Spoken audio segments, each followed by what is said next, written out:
Hi guys, and welcome to another video. So today I'm going to be covering a few topics regarding Sunderland that have gone on over the past week or so. I just want to quickly apologise that I haven't made any videos over the last week. I don't know whether you can tell by my voice. I really haven't been well. I did speak about it on social media, but I feel like I am fit enough to make this video. But thanks for all your sort of get well soon wishes on social media. But I will be fine. I'll be 100% hopefully in the next couple of days.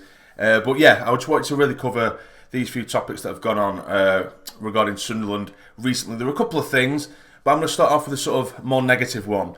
So, as we know, a week or two ago, I did make a video touching on this, but of course, I wasn't happy with the way the season card fiasco was handled, how there was fans that, of course, who have committed to next season's season card, they're not going to get a refund if, of course, it's not going to be played or is played behind closed doors and etc. etc. And it was going to get replaced with a streaming pass, which of course is ridiculous.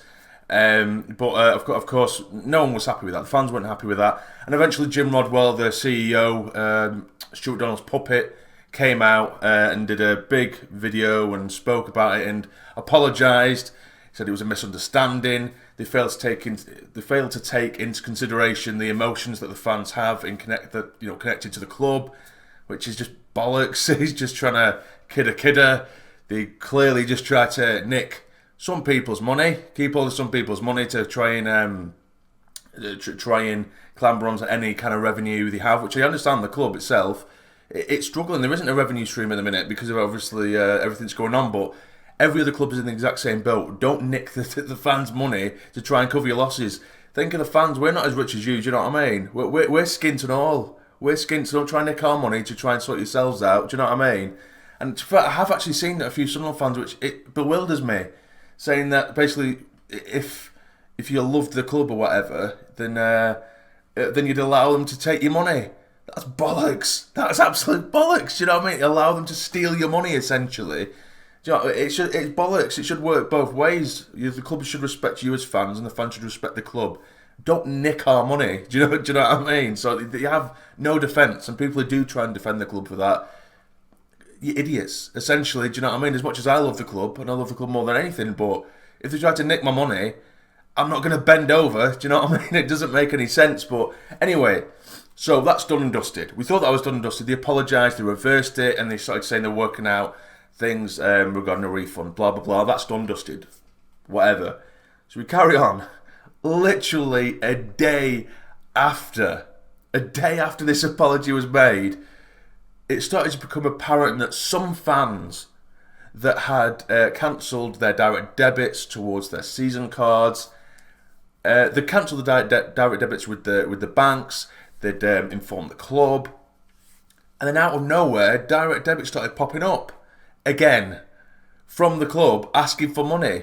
They've been setting up, they started resetting up direct debits without the consent of fans to make money off of them again.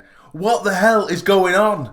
What the hell is going on? And then literally within a few hours, the 24 hours, the club have come out, and because they've seen the backlog of shit that have come at them on social media, because they've been caught out. That's it, they've been caught out. It is literally, and it's just bollocks. But anyway, they come out with their excuses saying Ticketmaster, they had an issue, there's an error. I'm not buying it, it's bollocks. I think they're trying to, personally, feed upon and take advantage of the vulnerable, because there's some people who might not have social media or not, they might not be too tech savvy to understand how to cancel direct debits, or even if they did cancel direct debit, they might not be too tech savvy to check up to see whether it's come back again, or they won't be able to keep up with the updates that are going online, so they're not going to give refunds and stuff like that. I think they are taking advantage of people who are not quite tech savvy, or just trying to get under the fans' noses, get behind the back and nick money. And that's what it feels like. It's ridiculous. And now I'm just awaiting another apology for this cock-up with the direct debits. So we're basically frigging Apology FC at the minute, because we're going through the same cycle of betray the fans' trust, accept the criticism that the fans give because of the betraying of the trust, and then issuing an apology, and then rinse and repeat. And they've been doing it. How many apologies is the club going to give out all summer? Do you know what I mean? It's just bollocks. It's a shit show. The club is it's a circus at the minute. it's a circus. But anyway, that's the real negative stuff out of the way.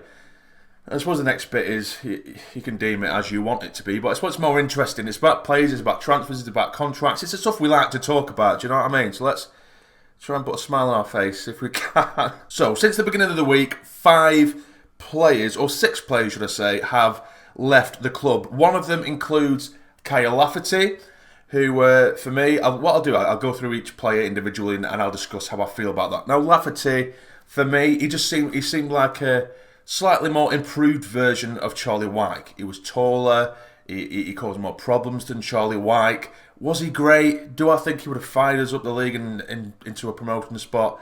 No, I don't believe he was good enough. But was he better than Wyke? Yes, because I believe Wyke is terrible. Do you know what I mean? You know, bless the lad, he's probably a nice guy, but he's a terrible football player. He's definitely not someone who should be leading the line for a team that's supposedly supposed to be going for automatic promotion. Charlie Wyke is not that player. He's not working out for us. So, anyway, yeah, Lafferty's left. Lafferty's left. Now, we have another 5 that have left. And the other 5 are Joe Lynch, Ali Turk, Jack Baldwin, Ethan Robson, and Duncan Watmore. Now, first of all, Duncan Watmore, for me, as much as I like the lad, and I think a lot of Sunderland fans have the same, or at least similar opinions on this. Duncan Watmore is a lovely lad. He really is a brilliant lad. He's an incredibly intelligent lad. If he doesn't succeed in football, he's going to get a frigging class job somewhere else because he's got, so many master's degrees in this, that and the other. And he's a bright lad, do you know what I mean? He's not an idiot. Unfortunately, it hasn't worked out for him. And it's a shame because he come up when we were in the Premier League and he come through the system and he had little bit part roles. He come in and he looked like an exciting young lad, but he just didn't kick on from there. And of course, he had huge, massive injuries that really set him back and knocked him back. And but he just never progressed his footballing talent. I think he just kind of lingered around the same sort of level. And from a footballing perspective, I don't think he's even good enough for League One, unfortunately. He just kind of kicked the balls in front of him and sprints as fast as humanly possible. His ball control's not very good. His end product isn't very good. It's someone who can maybe, add a little bit of something different if you're looking for a goal in the last sort of 15 minutes of a game. But for me, he hasn't been good enough for the club for a very long time now, which again is unfortunate because I like the lad, but he just hasn't been good enough. So I'm okay with that. I'm okay with that. He gets his wage off the books, and it's someone who, we're never going to get the best. We're never going to get the best out of him because of his injuries, which is again is a shame, but it's true. So next up on the list we have Ethan Robson, another controversial one now, and I'm probably going to piss half and half off here because with me for Ethan Robson, I don't think he's good enough.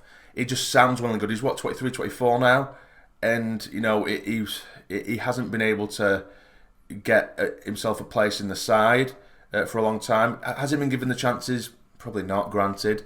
But surely any manager or the managers that have been with us should have seen some kind of sparking quality if he really was that good. And I've in bits and pieces that I've seen of him when he was out on loan and even when he was playing for the under-23s and what have you, he hasn't impressed me at all, really, in terms of the way where people describe him as, it's going to be this prodigy, he's from the academy, he's from the area and everything, and it just sounds perfect, and it sounds perfect. So of course you want him to do well. I want him to do well, but if the quality isn't there, the quality isn't there. And I believe that is the case with Ethan Robson, unfortunately. I believe he's probably a League 2 player at best. Do you know what I mean? And I don't think he can, or he is a player who should be starting for a team that's supposed to be going for the top 2 in League 1. I don't think he's even that good enough. So, I think it's probably the right decision. To be honest with you. But next up we have Jack Baldwin. For me, I would have actually liked to see him stay, strangely enough, because I think when he did go through his good patches in the first season he did have with us down in League 1, in patches he was the best defender we've had. He was the best centre-back we'd had for quite some time. I think some of his last-ditch challenges were great, and he had he had people really loving him, and he did become a little bit of a fan favourite at times because he was saving our asses with last-ditch challenges, goal line clearances, and he was winning balls in the air, and he seemed really, really solid. But I do believe massively that this man is a confidence player. Apparently, it did come out, and I don't know whether it was in Sunderland Till I Die or it was just generally as Jack Ross interview was saying, when he first came, he was a very shy lad. He was really, really lacking in confidence. And, I believe that was the case. I think as soon as he started to make those few mistakes and he fell out of the team, he just kind of crumbled. And, he barely even got a shout in at Salford when he went out on loan this season as well. He barely got a touch of the ball. So I think it just shows, unfortunately, his confidence is probably playing a part. And that is a shame, because I think when his confidence is high, he could easily play for a team in League One that's going for at least the top 6 in League One, you know what I mean? So that's a shame. That is a shame for Jack Baldwin. But next up, we do have Ali Mozturk. Now, for me, Ali Mozturk, he's become a bit of a meme with Sunderland fans. He is a meme. Don't get me wrong. I don't mind him. I've seen some people hate him. I don't mind him as sort of a backup. He's a typical no-nonsense defender. He puts everything on the line, but just too many times he handballs it. He purposely handballs it. To be fair, he takes one for the team. He's one of those defenders that just take one for the team, but he's not great on the ball. But he's just so 50-50, and he can be hilariously bad, or he can be pretty decent. And I think that is his inconsistency that is probably holding him back for me. But if we are being 100% serious and 100% honest, is this a man who looks like he could be in the centre of defence for a team that wins League One? For me, no. So it is probably, if we're being ruthless with these players, then I think that's probably a correct decision. Same with Ethan Robson, same with Duncan Watmore. If we're being 100% ruthless and serious about this, and players who we genuinely believe won't be able to be a part of a team that's going to win League One, then get rid. And I am up for that. I'm 100% down for that. But now the last one, we have Joe Lynch. Now, Joe Lynch, another one for me. It was a difficult one, because when he first came, this first couple of games, I saw him, and when he started to settle into that back 2 or back 3, I feel like he was very good, and he definitely improved the back line. He seemed like this big brick shithouse. He's winning everything in the air. He was bullying strikers, and I was really excited for him. But then I feel like his performance just gradually and slowly, progressively went down, and he didn't look half the player he was when he first came to the club. So I kind of understand that one as well. But now, moving away from players that have left, so for all of them, I'm pretty much okay with it. Do you know what I mean? I'm not heartbroken by any of them, but obviously this just shows, if we're letting this amount of players leave, that we definitely need players coming in, and a lot of them, if we do want to mount any kind of serious challenge on the League One title. Do you know what I mean? On the top 2 at least. But also players that we have offered new contracts. We have offered a contract to John McLaughlin, Tom Flanagan and Chris Maguire. Now, for me, that's 9 months too late, particularly for John McLaughlin, who's been gagging for a new contract for nearly 12 months, the best part of 12 months. And only now, when it looks like he's on the verge of signing for Blackburn, everything apart from the dotted line has been signed, we miraculously offer him a contract. So for me, I feel like this is just them and the club covering their own backs from the supporters. Because I think what's going to happen, I reckon John McLaughlin's pretty much all the way to Blackburn right now, and they've just put it out there to say, oh yeah, we've offered him a contract just to cover their own backs, and then they can say, oh well, we've done everything we could do. You're 9 months too late. We need a club that's proactive, and they're not, unfortunately. So for me, I mean, if he does sign, then I'll hold my hands up. You've done a good job there, but although you have left it incredibly frigging late. So if John McLaughlin signs, then that's a winner. That's a victory for us.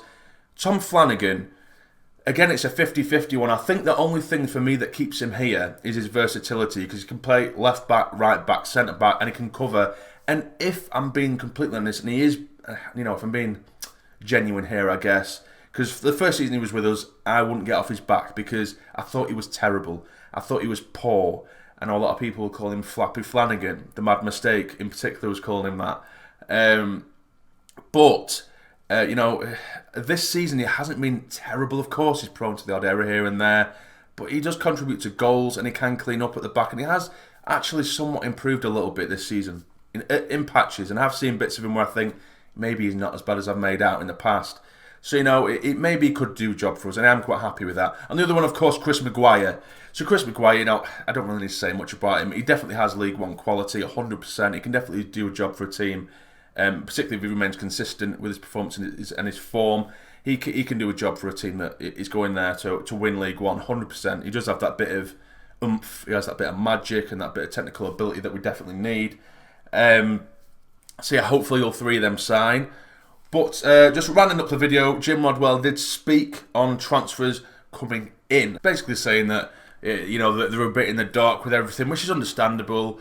because, you know, with everything that's going on, it's hard to be, you know, or hard to commit to certain things because you don't know when the season's going to start, if it's going to start, this, that and the other, and if you can commit to certain money and contracts. But for me, I feel like we have to just go for it, which unfortunately I don't think we will. We don't have the money first and foremost through Stuart Donald, and we definitely don't have the tactical nous to go out and do it, because there's players that we've seen right now that are up for grabs, free agents that would be brilliant for League One. Of course, we've got, you know, Nangele, who just left Blackpool, who I think would be brilliant. He's like 6'3", 6'4". He's strong, he's fast. He scored 15 goals for Blackpool last season. He's just twice the player Charlie Wyke is. You know what I mean? We got Charlie Wyke to play the role of target man. Yet he's 6 foot. He can't win the header, and he gets bullied all over the place. Whereas Nangele, he can score goals. You know, and he just has the attributes for a good League One striker. Do you know what I mean? And even if you put someone else alongside him, there was that lad, which does annoy me a little bit. Maybe it's unrealistic, but there was that Bright, the youngster from Wolves, who I can't pronounce his second name. It's Eno Kabare, something like that. Eno Kabare. I'm not too sure how to say it, but anyway, he was probably my top transfer target, or he would be if I was, of course, in charge of the club. Because Wolves over a month ago now, they did release him, and he was class for Coventry when he went on loan there. He destroyed us in the 5-4 game at the Stadium of Light. But, you know, and he was great for Coventry, looked great for a League One team, but he bounced between Wigan and Birmingham, didn't quite pull off the same things he did whilst he was in League One. So I thought, come on, snap him up, go for him. He's a young lad, we can improve him, and we need that pace and that directness in the final third. But no, we didn't go for him. Over a month has passed, and it looks like he's signed for Athens now. Which, you know, was it unrealistic to even think we could go for him? Potentially, but, you know, if we managed to get in his early doors as soon as that contract was ripped up at Wolves, then, you know, never know, there could have been a chance. But we need to be proactive and jump on these things, because all these players like your Nangeles and stuff like that, your Marcus Maddisons, which again is probably an unrealistic one, but even so, get in the ears of these players that are no longer, you know, they're no longer playing for a club. Get in their ears, see what they want, see what they're doing.